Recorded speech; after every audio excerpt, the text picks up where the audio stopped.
रमज़ान की आमद थी और तारीख़ इस्लाम के मशहूर मौलिक हज़रत वाक़िदी रहमतुल्लाह अलैह के पास कुछ मालो असबाब मौजूद न था।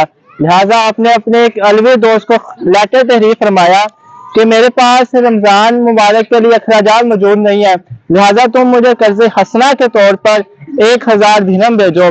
आपके अलवी दोस्त ने 1000 दिरहम की थैली आपको भेज दी।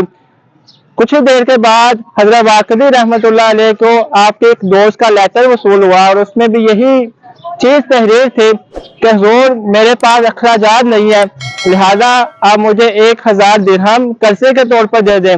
हज़रत वाक़िदी रहमतुल्लाह अलैह ने वही कर्जे हसना की रकम 1000 दिरहम की थैली उठाई और अपने दोस्त को भेज दी।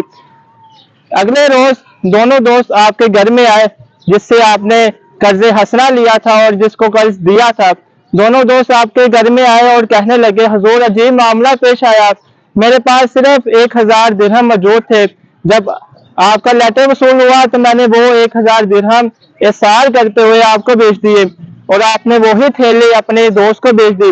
और मैंने अपने दोस्त को जब ये बोला कि मेरे पास अखराजात नहीं है, तो वही थैली जो मैंने आपको भेजी थी आपने इसे भेजी और इसने वही थैली मुझे भेज दी।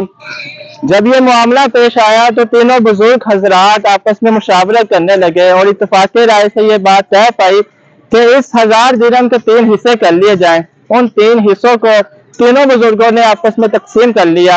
जब रात को इमाम वाक़िदी रहमतुल्लाह अलैह सोए तो आपकी किस्मत जाग उठी और आपको ख्वाब में नबी करीम सल्लल्लाहु अलैहि वसल्लम की ज़ियारत नसीब हुई और आपको फरमाया कि कल तुम्हारा काम हो जाएगा। इमाम वाक़िदी रहमतुल्लाह अलैह जब अगले रोज बेदार हुए तो बहुत खुश थे। उसी रोज आपको अमीर याहिया बरमक्की का पैगाम आया कि मुझसे आके मिलिए। जब इमाम वाक़िदी रहमतुल्लाह अलैह उनसे मिले तो उन्होंने कहा कि क्या बात है, कल मैंने ख्वाब में आपको परेशान देखा। उन्होंने तमाम वाक़या क्या सुनाया। इस पर अमीर बरमक्की रहमतुल्लाह अलैह ने हैरत का इजहार किया और कहने लगे कि मैं समझ नहीं पा रहा कि आप तीनों बुजुर्गों में से कौन ज्यादा सखी है। लिहाजा उसी दौरान उसने इमाम वाक़िदी रहमतुल्लाह अलैह को 3000 दिरहम बतौर नजराना पेश किया और आपके दोनों दोस्तों को 2000 दिरहम बतौर तोहफा पेश किया। हमारे बुजुर्गों का अंदाज़ा सखावत सुभान अल्लाह। हमारे नबी करीम सल्लल्लाहु अलैहि वसल्लम की सखावत के मुतालिक हजरत अब्दुल्लाह इब्न अब्बास रज़ियल्लाहु ताला अन्हु फरमाते हैं कि आका अलैहिस्सलाम सबसे बढ़कर सखी थे और आपकी सखावत का दरिया उस वक्त सबसे ज्यादा जोश पर होता कि जब रमजान में हजरत जिब्रील अमीन अलैहिस्सलाम रोजाना आपके पास हाजिर होते।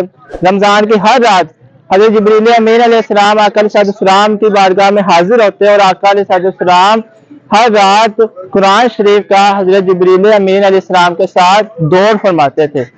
रमजान मुबारक के बेशुमार फजाइल बरक़ात हैं, तो चलिए कुछ फजाइल समाअत करते हैं।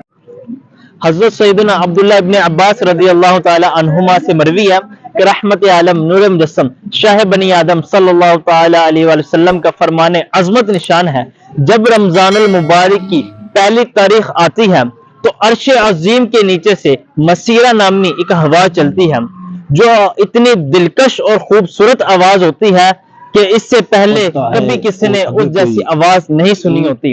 उस आवाज को सुनकर बड़ी बड़ी आंखों वाली खूबसूरत हूरें जाहिर होती हैं जो जन्नत के महल्लात पर खड़ी हो जाती हैं।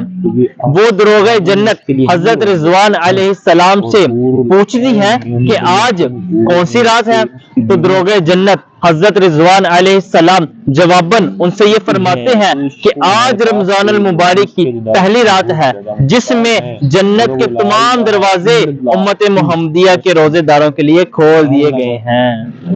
उम्मुल मोमिनीन हजरत आयशा सिद्दीका रज़ियल्लाहु ताला अन्हा फरमाती हैं कि मेरे सरताज साहिब मेराज सल्लल्लाहु ताला अलैहि वसल्लम का फरमाने अली शान है कि जो बंदा इस हालत में सुबह करे कि उसने रोजा रखा हो तो आसमान के दरवाजे उसके लिए खोल दिए जाते हैं और उसके आज़ा तस्बीह करते हैं और आसमान दुनिया पर जितने भी फरिश्ते हैं सूरज डूबने तक उसके लिए मग़फ़िरत की दुआ करते हैं।